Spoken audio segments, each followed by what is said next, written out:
I think you've made it clear in your videos, but where do you stand in terms of women in games, kind of what the issues are, if there are issues at all, where we have to go? What would you like to see regarding this issue? Are you talking about in representationally, or are you talking about in development?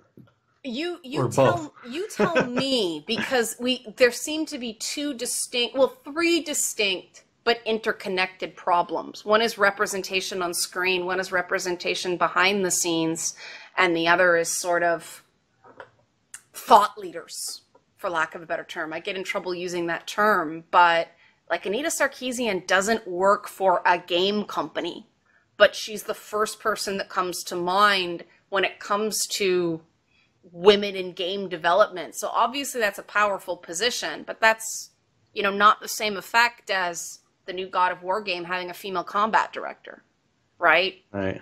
So from the inside, where do you see where we are right now? Well, I'd say I'm very much in kind of the free market approach to things, where I don't see that there's a problem with our representations of women in games for the most part. That I see that the tent is always expanding on screen, right? On screen, yeah. On screen, there are different explorations going on. People are trying different things, and I think it's fair to criticize those and come back with feedback on what people like, what they don't like. And that I see this market growing very fast. The rise of mobile gaming should not be overlooked. It's huge, it's tremendous, and mobile games are just as valid as, what we call AAA console games. Mm-hmm. So it's a big tent. So I don't see that there's like a problem. Instead, I see a lot of exploration, and I do see that market forces through the consumers are going to help us sort those out with criticism from outside people. So I'm not seeing like the problem of women are being horribly misrepresented in games like I feel is Anita's ideology. I don't see that personally. I do see instances where we could make things better, but it's not a general problem. So on that side, that's kind of where I am. Free market approach. Tent is big enough. Everybody come find what you like. As far as on the development side, we've had a huge increase, an influx as mobile gaming has increased of women developers coming in. And I think this is fantastic. We've gone as a percentage, we've doubled in the last 10 years. We're up to, about 25%. And I think this is great because it's serving that market. It's serving that mobile market. So this is good. And I don't think that there is resistance, really. I don't think that there's some conspiracy. I haven't seen it myself. If anything, there's an eagerness to bring in more female developers because they represent an underserved demographic that we recognize is out there. So one of the reasons that I speak out against, some of Anita's representations, I think it scares people away. They'll see, the gaming industry doesn't want women in it. And I'm like, no, we definitely do, because of your unique perspectives, and you're speaking to certain market segments that we can grow into. So does that kind of sum up where I think we are right now? It's actually very similar to my position. I think that it's more productive to kind of go, okay, here's a case study about what doesn't work.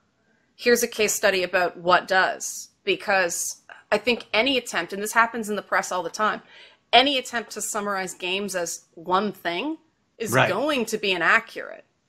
The Ashley Judd mistake of, here's some unnamed developer making games that maim and dump women for... Well, what are you talking about? What game are you talking about? Like, as a general principle, how does Candy Crush Saga maim and dump women? Yes.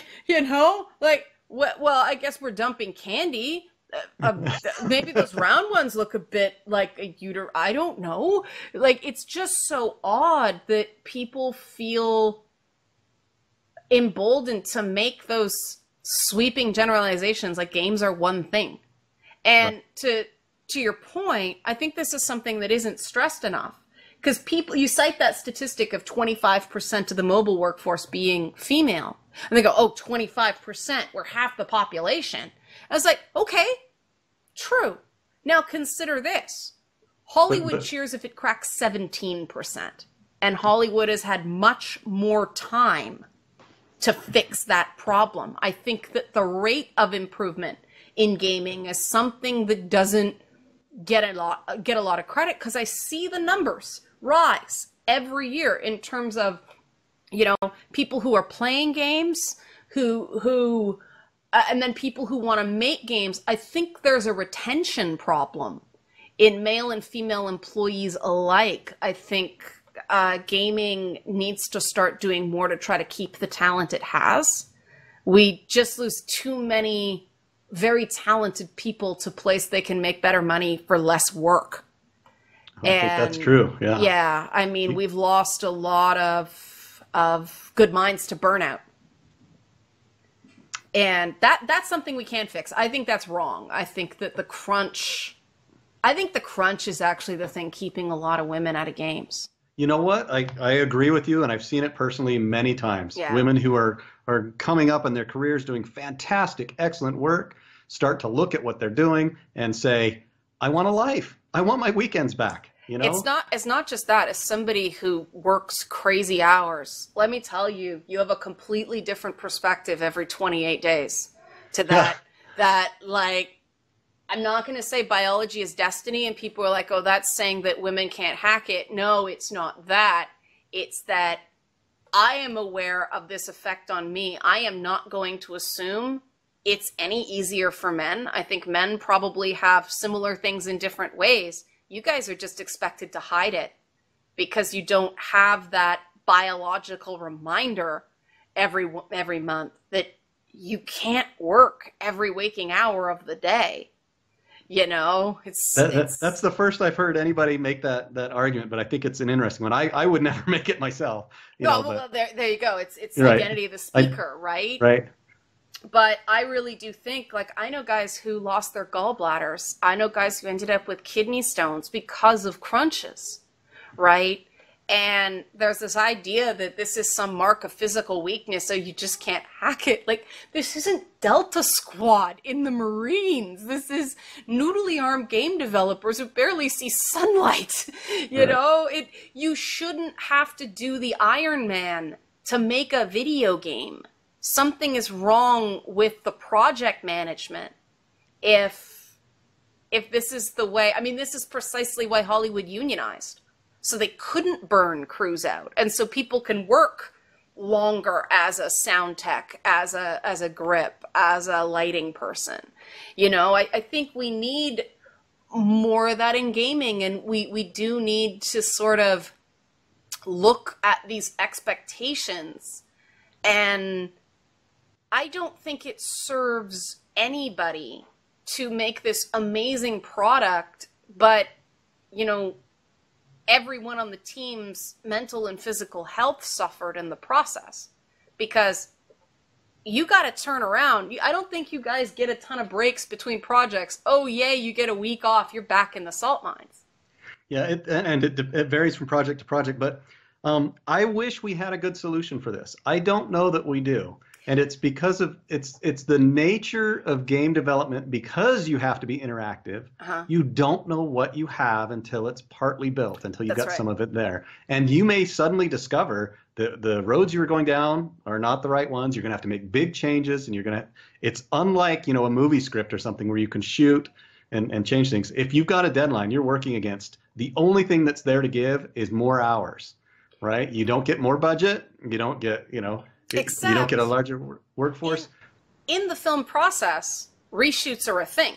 Right. And so you expect but they cost, reshoots, right? They cost, but you're expected to see reshoots in your schedule and in your budget. These are contingencies that are expected to be built in. Maybe that's a start with it games. Is, and we do try and work that in. I know that when we've worked on budgets, we try and plan for, especially rescript, where we'll go in with a second, that sort of thing. But I'm not saying that it's impossible, but I am saying it's a more difficult problem because of the interactivity than, say, I think it is for movie or television, which are exploring linear. And they don't have a QA cycle in those games either, right? Or I mean, in those issues, we have a QA is huge for game development, and it should not ever be forgotten that we have to test the hell out of these things. And that takes a lot of time.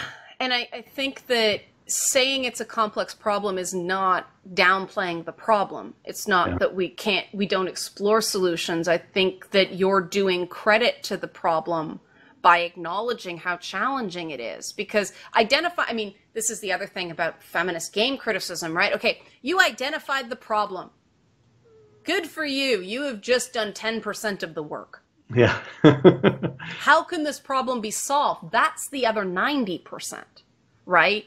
And sometimes it's just as simple as tweak it this way, or hey, you want to make it like I talked about God of War, give it a female narrator if you can't spend the more money on building female characters. There are ingenious ways around it, but I think we have to talk to each other to get there, you know, because if one side's just saying, well, there's nothing we can do, and another side is just saying, oh, it's all bad, you know, video games hate women, look at all these throats being cut and, you know, bodies being stomped and women being dumped in the dumpster and then run over with a car, you can't build a bridge between those two extremes. And it's interesting, the number of developers I've talked to who have been like you think things can be better on a case-by-case basis. You just want a little credit for the work you have done. I think we've had a really productive conversation now. And I'll ask you my question, and then you can have the last word and hit me with something. But why do you think this isn't happening more often? That is an excellent question. I actually believe, and this is going to sound a little bit strange, but I think that most developers are in a bubble of development where they pay attention to what the press writes, right? Mm-hmm. But they kind of revere the press in a way where they're not able to go out and speak to them without fear of risking their own jobs, right? They're afraid of the blowback. I know I was.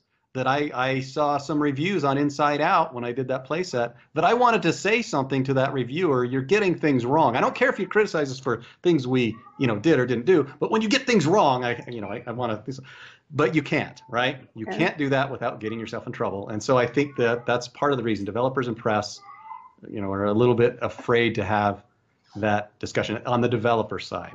We're in a bubble of development, you know. So I think in order to break out of it, I used to say this when I worked at the studio. I said, in order to be an agent of change, you have to get beyond your own job security. Oh, that's true. You have to be able to say, you know, I disagree with you guys, and if you guys want to let me go over this, you know, but it never happened, you know. Right, of course not. Of course not. I mean, you were working on a kids brand. There's only so much, well, family brand, which is even worse in some ways because you have to keep everybody happy. But that is completely consistent, like almost word for word, what I've heard from other developments. That was my reaction. When you said it, I was like, whoa, it's almost word for word what other developers have said.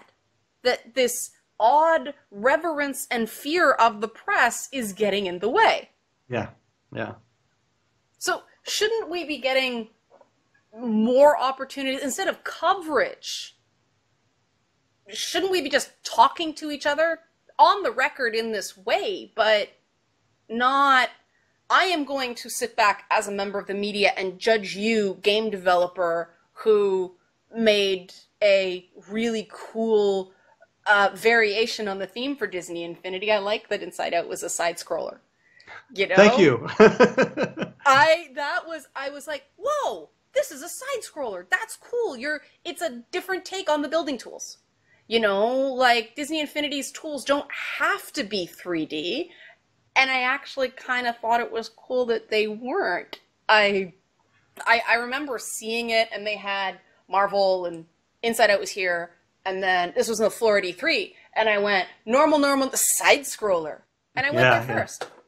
That's fantastic to hear. Actually, just the note on that is my boss, who was John Blackburn at the time, came to me as the director for that playset and said, we want to show to our audience Infinity that it doesn't always have to be the standard playsets that we've made so far. We want, you know, go make something different. And so, you know, we explored a bunch of different ideas and came up with the idea of a cooperative platformer. You know, it's all single screen, right? Mm-hmm. They're always together on screen. And then we borrowed fairly heavily in some places from other games that we really liked, and some indie games. Like we've got a whole Gravity thing that comes from the Ibn Ob idea that we had seen from independent development. There's a lot of that 4-player Mario co-op.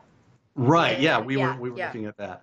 Yeah. So just as background, it was a deliberate go do something different so that we can expand our brand, and so that's where we went with that. And I'm really glad that it appealed to you. I was really disappointed by some of the reviews that said, "Oh, they dumbed it down for girls," and that irritated me.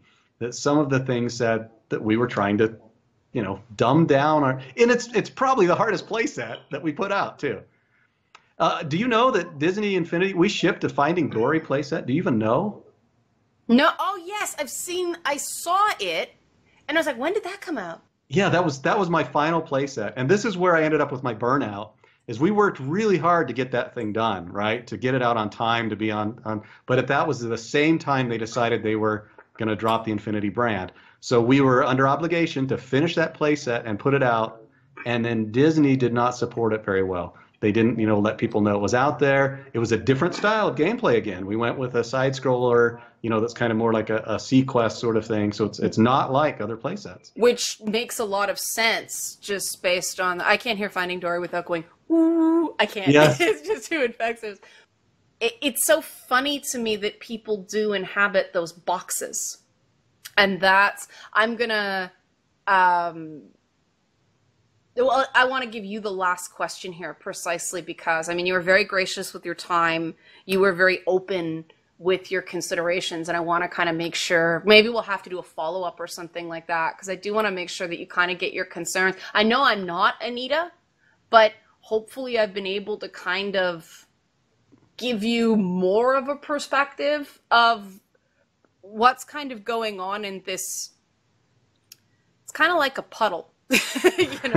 Feminism, it's not really a lake, it's not really a stream, and some of it's kind of muddy, but that's where it starts, like you need kind of the rain. And I think maybe what isn't, like on my end, it still shocks me when I hear the press sort of reveres and fears, the developers revere and feel the press, because that hasn't really been my experience as somebody who gets a lot of doors closed in my face by publicists. My calls don't get returned, my emails don't get returned. That's the PR group though, right? Probably not talking to a developer. Yeah. Developers are pretty open.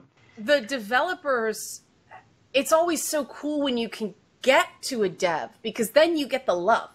I love watching a dev get really, really excited about what they're doing. And you can't do that in a behind closed doors, oh, we're going to drive the game again. And I get that time is of the essence in those trade shows, and I get that you guys can't spend your entire lives in front of the media. You actually have to go do your jobs. But I wish there was more understanding. I know since I started hearing this, I have been far more careful about how I approach developers. I try not to be quite so, I have to scream really loud to be heard because you don't know I exist.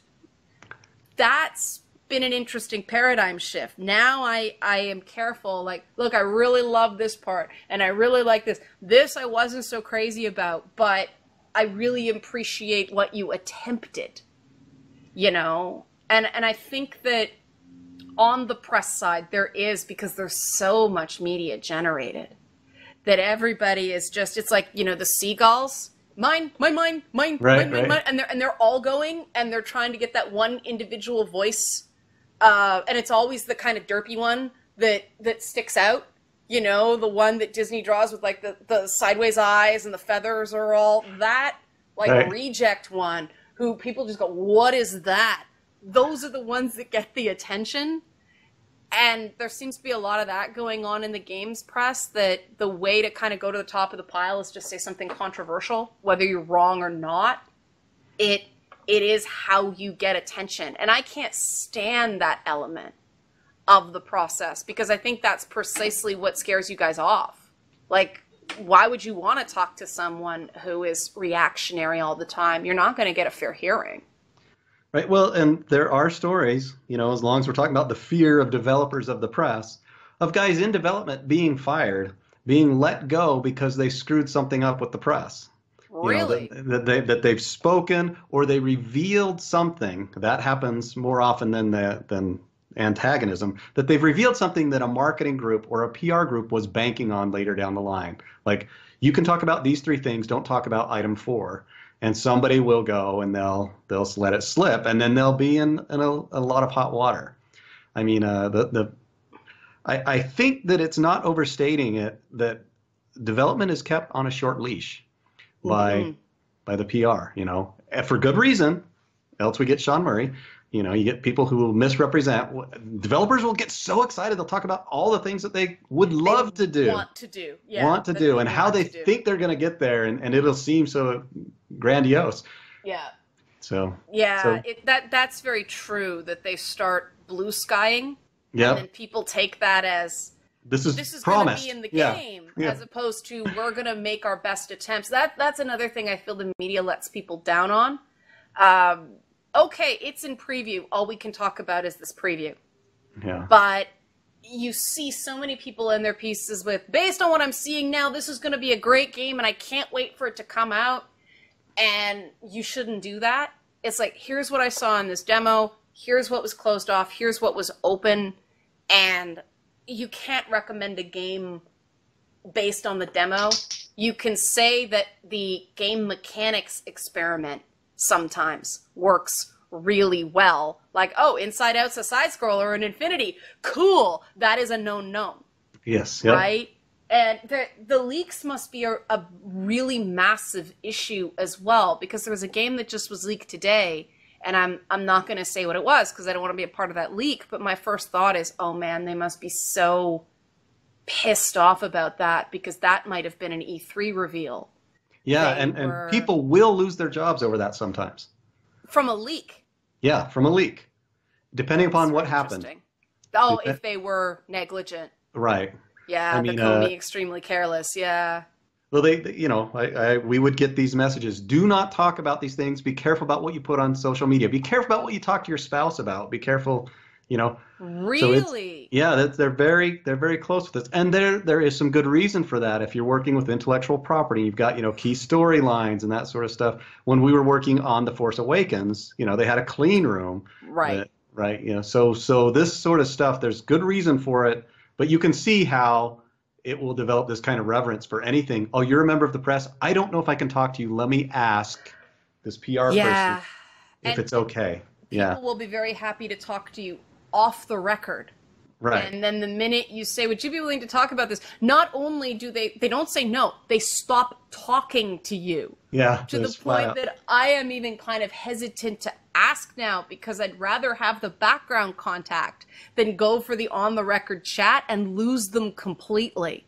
And that has happened more often than not. And it is so like, oh God, dude, all you had to say was no. I'm not Kotaku, Yeah. like but there seems to just be a real climate of distrust that we're all kind of pushing through. I think you're right. Yeah. I mean, I feel it myself and interact. That's why it's easy for me to talk to you now because I have no job to lose. But if I return to the industry, if I Yeah. return to the industry, I know that I would not be able to talk to you this freely anymore without risking repercussions that could be, damaging. See, I would. it's funny because even I've got people saying, "Oh, if you talk to that person or you talk to that person, so you're like persona non grata," and I'm like, "What? What? Why are you penalizing a conversation?" Right. It's just so. It is everything I was taught liberalism was supposed to oppose. This idea of authoritarian control of information pipelines. And so this is mind-blowing to me that we are in an era of monetized speech instead of free speech, and it will actually impact an entire game. I mean, Horizon Zero Dawn's an example. Some people don't like Ashley Birch because of some of her political opinions, and they're taking it out on the game. And it's like, come on, I don't like some of the things Ashley Birch has said either, but she's really good in that part. Right, right. Well, that's, I yeah. We need to set that example, and we can't do that, if we're not talking to each other. And I kind of understand why the feminist frequency people don't. I don't agree with it. Obviously, my style's very different, but they don't have to. It's the same thing, that they don't need to talk about this because they're doing really well with what they're doing. Because they don't talk, the developers cater to them. They're, oh, no, let me show you that we really do care about women. It's its own interesting kind of virtue signaling. If they start talking, that mystique dissipates. And this is the stuff that Betty Friedan was talking about, this sort of malaise, this, why do I have all these things around me? Why do I have all these comforts and I'm still not happy? That's what feminist game critique sounds like. We've got women of color and tons of choice, indie game, AAA game. There's games you can play with a majority black cast. There's, all this representation, and yet you're still just not fulfilled. Right, right. You're not fulfilled by this process. Why is that? Well, because we're still the housewives of gaming. We're still the ones kind of facilitating the people who are actually going out and making these products, instead of just being on an equal playing field, of being seen as the core audience. And that frustrates me no end, because I'm a gamer, like you said, and I don't want games to change fundamentally for me. I just want developers to be more aware, and it's all execution, right? Just more aware of the execution in certain elements of these games, so that I don't have to play despite something.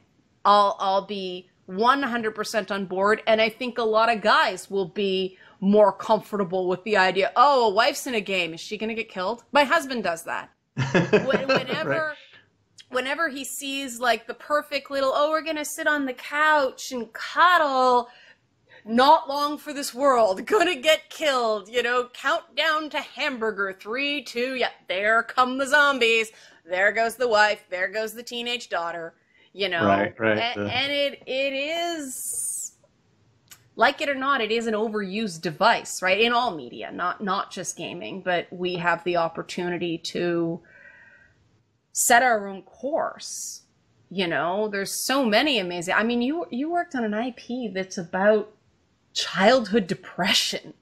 Yeah, and what a fantastic opportunity that was to work with those filmmakers too. So I'm going to get on my soapbox for a little bit, and I don't think that licensed games are going to provide that experience the same way that an in-house studio did. I think that the pendulum swings back and forth, and if I had to make a prediction, I think Disney will eventually go back to first-party development, just because of that soul.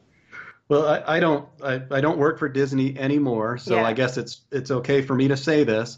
We were very close with Pixar at the Avalanche Studio. Mm-hmm. They were our champions in many ways. John Lasseter in particular spoke highly of us. They allowed us to do things with their IP that they would not allow anybody else to do. Marvel, right? They didn't want to have Woody or Buzz running around inside of the Avengers playset. That was taboo. But if you go over to Pixar, like they were on the other side of that.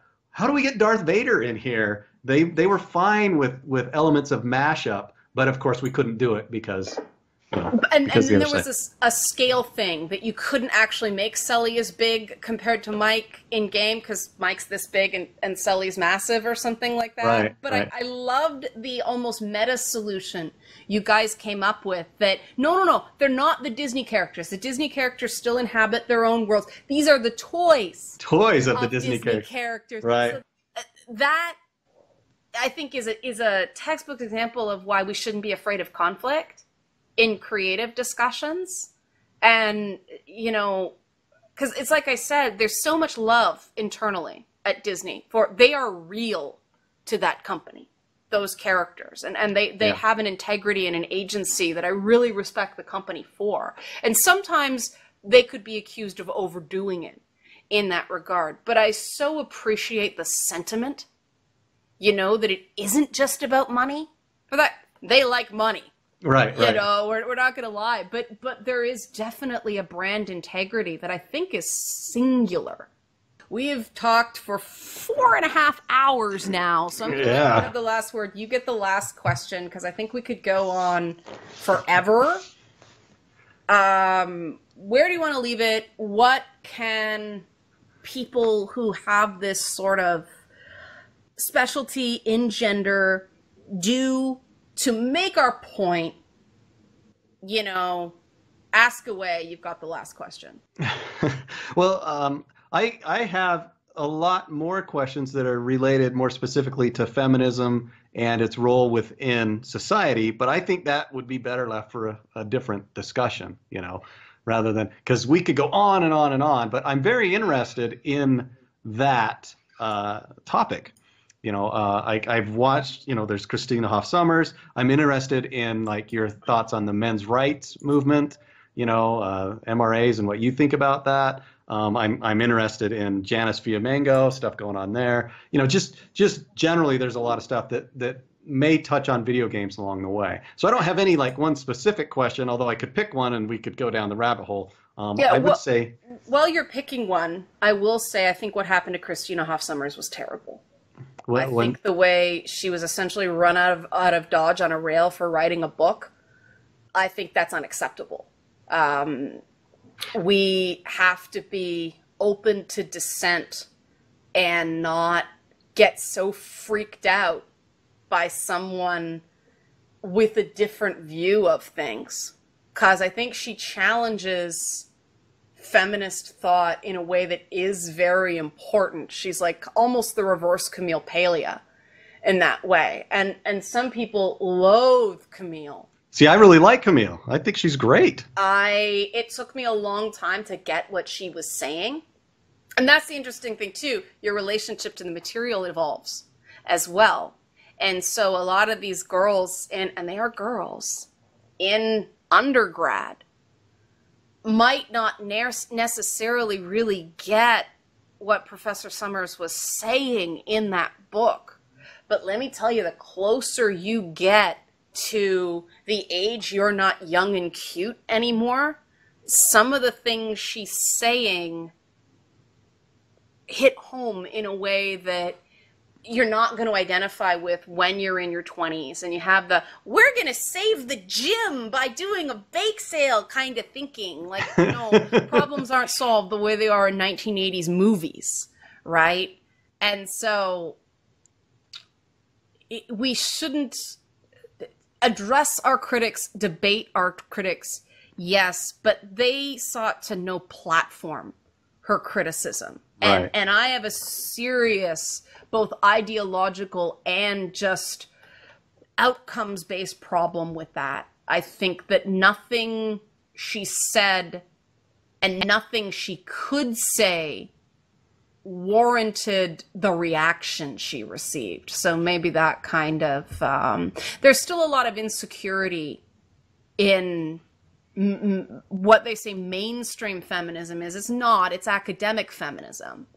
And it's what I was talking about how it all got lumped in a women's studies department. And I believe, what's her specialty? Is she an economist?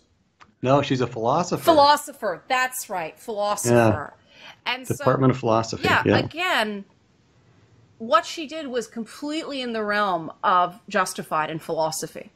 My God, I've seen far more contentious papers than that, right? I mean, philosophy brought about gender is a social construct. All right, biological sex is a social construct too. What, Judith Butler? What are you saying? Yeah, that's out there, exactly. Philosophy is okay, but then you've got the sociologists who are saying, is what you're saying good for society? And then you've got the anthropologists saying, well, this is interesting. There's a cultural move that is a resistance force within feminism. Let's take a culturally relativistic approach and try to understand what she's saying. They're completely different modalities. They're completely different toolkits in addressing the same issue.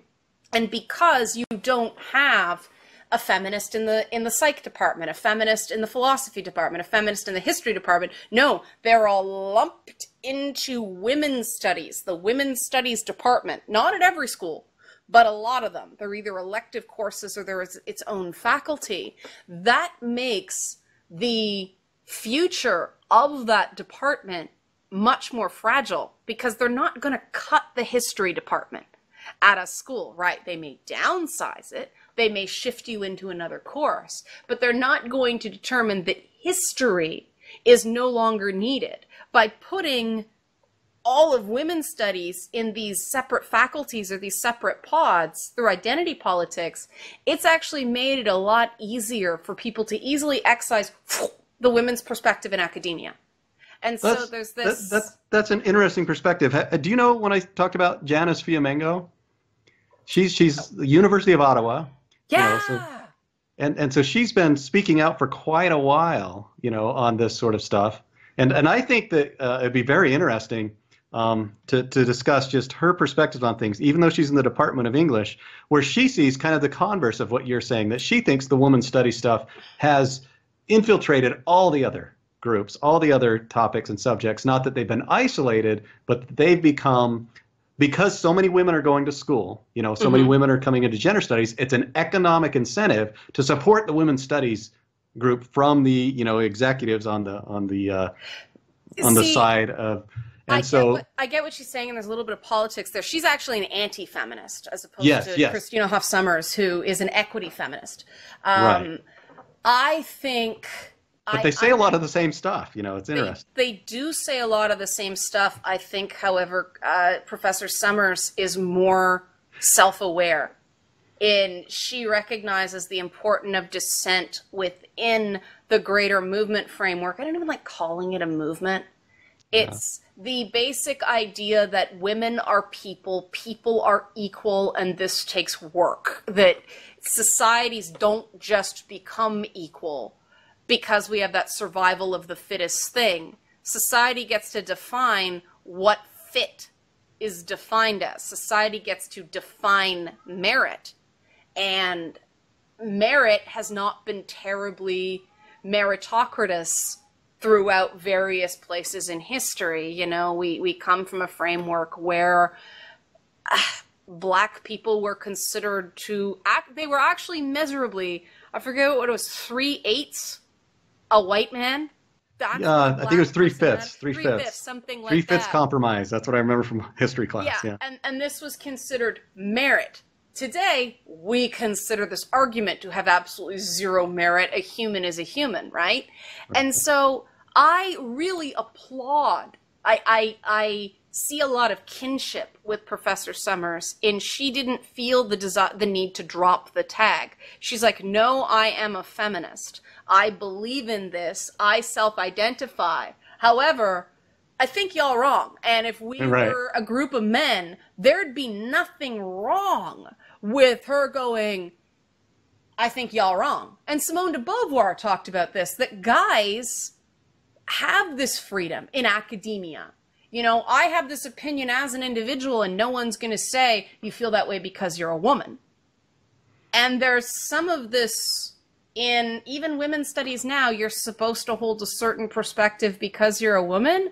No. That is antithetical to actual feminist thought. And de Beauvoir was a philosopher. You know, she was an existentialist. She wrote about a lot of things. This was just the thing that kind of stuck, and she was always overshadowed by her partner, which is really interesting. You're not supposed to include author biography, but I think it really does matter. I think if you look at the circumstances she was writing in, a lot of the limitations of her work, you can contextualize them and go, I don't have to ignore this. I can understand it. And she had to make some pretty tough calls in terms of what she was willing to give up in her life. Now, women nowadays don't have quite so stark a choice, But there are still considerations of, well, when am I going to lose 2 years of my career to pop out 2 kids? We shouldn't even be thinking this way. Because you can't be full speed ahead, right? When we're thinking about taking a pause, it shouldn't be considered that. It should be the natural ebb and flow of a person's career that both men and women should get. If men get a year of paternity leave and women get a year of maternity leave, then it's an equal playing field. Right now, it's not an equal playing field because women are the ones that they have to worry about losing for a year, right? And as well-meaning as that was, you do get baby tracked, you know? Yes, yeah. Yeah. And men are afraid to ask for 6 whole weeks of paternity leave so they don't get daddy tracked. So there's still a stigma with childcare in the workplace. And I think this is really short-sighted. I think sabbaticals are a thing for a reason. I think giving a guy a periodic opportunity to be a dad and really explore that element of himself is going to make him a better employee in the long run. This is an issue with video games because you don't work, you don't get paid. Right. You know, they may hold your job, but in any tech, 28 is old. So I know for me, it's like, okay, I'll go and work and I'll be washed up by 30, so I'll have my kids then. And then it didn't happen. And I'll be washed out by 35, I'll have my kids then. And then it didn't happen. And so now I'm sitting here going, holy cow, I feel like I'm running out of biological time, but my career is really just getting started. And do guys have this same constant war with themselves? It's not even biologically the same. Men can reproduce to a much later age. Right, right. I mean, We're touching on, I think these would be good topics to come back and hit again, but you know. Yeah, but that is a big thing with games. I think that people should be able to put their career on pause for whatever reason. Because if we don't do that, we just lose people. I mean, Jane Jensen, she's writing gay erotica. That's yeah. You know, and it kind of makes sense. Yeah, I can see the woman who wrote Gabriel Knight and King's Quest VI doing gay erotica. There was a lot of that subtext kind of in those games. But we lose people like Roberta Williams. We lose people like Jane Jensen. We lose, I mean, Cliffy B burned out and came back. You know, we got to stop doing this. We're losing great minds. We're losing people who I don't think, what's his name? Ray Musica? BioWare EA? I don't think he's come out of his self-imposed exile yet after the whole thing with the Old Republic. And he was one of the founders of BioWare. We need to be hearing from this guy. Right. We're not kind to our later life, our village elders. You know, we're really not kind to that sector. There are certain people that, like Warren Spector continues to do speaking. He's doing games preservation. He's kind of landed on his feet. But for every Warren Spector, we've lost 10 or 15 really great developers who just can't handle the pace anymore. Or they, I would say that some of them, maybe it's not that they can't handle it, but they make a choice to move away from it to do something else. You know, I think of I think Will Wright is kind of in that, maybe Richard Garriott, some other guys who, you know. Yeah, Richard Garriott wanted to be a real life astronaut, and good for him, right? But we're losing those minds. Right. Like, those should be people, even if they're semi-retired, people should be able to contact them, have some sort of fellowship basis, the way the Royal Academy of Dramatic Arts has in acting in England. Like, why do you think British actors are so damn good?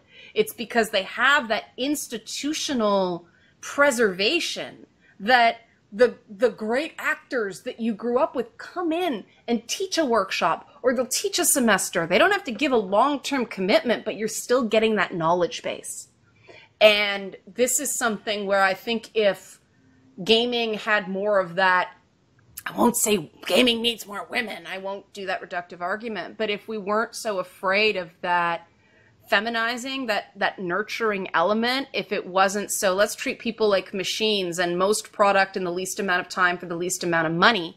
Let's stop and smell the roses. If we valued that more, I think it would be better for the long-term health of the industry, because we wouldn't lose those mad genius minds.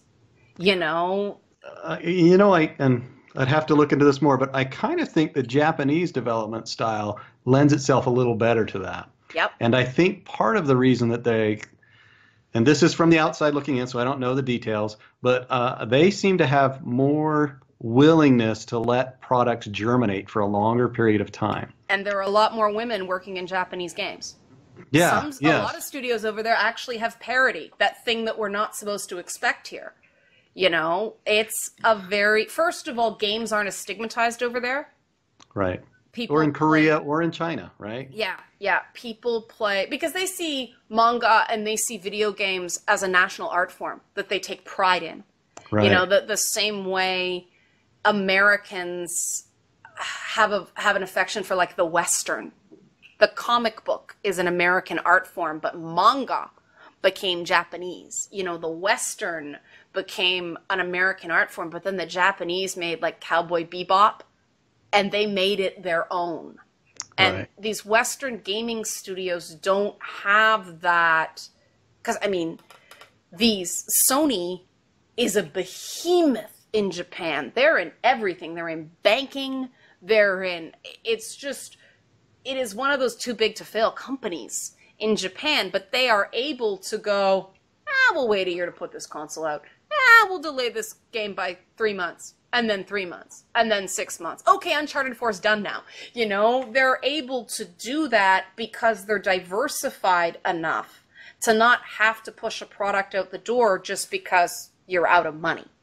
Right, yep. And they reinvest. They are interested in technologies that are being developed. They have an ecosystem because they have technology that feeds on their products, that little things like you pull your bow back in Horizon Zero Dawn and you hear this little click on your controller when it's notched. You can't do that on any other game console, right? And it's a small thing. But the first couple times I heard it, I'm like, whoa, this feels oddly more visceral now. Right. It's it's almost VR sort of approach, right? It's a gimmick. It's augmented. It's an augmented experience, right? It's the game jumping out of the screen in some way. And it's a small thing, but no other game system can do that. The Nintendo actually started doing that originally with the Wii, that there's a microphone in the controller. But when you have your own ecosystem, when you're blue oceaning it the way Nintendo is, you can do that and you can run your own race. And the number of times Nintendo has been declared dead. Yeah, and then they come back again and again. Yeah. With a huge war chest and a willingness to experiment. Well, but also the culture over there values the achievement, right? It's not, oh, you play video games? Like, we have to stop that culturally in the West, because the video game industry is a potential source of very diverse, very they're good jobs. They could be good full-time jobs that companies could self-train employees to do. I have seen garbage neighborhoods in Toronto revitalized because Ubisoft went in there. Beautiful things about games is, unlike Hollywood, where you kind of got to be in LA, you can have a game studio anywhere. Yep, and it's getting that way. It's getting that way. Yeah. It hasn't always been that way, but it's getting that way. Jobs bring peace. Jobs bring geopolitical stability. We could get world peace through video games. I can't believe I landed there. That's the message. World peace through gaming. Peace, love, gaming. Oh, that's a t-shirt.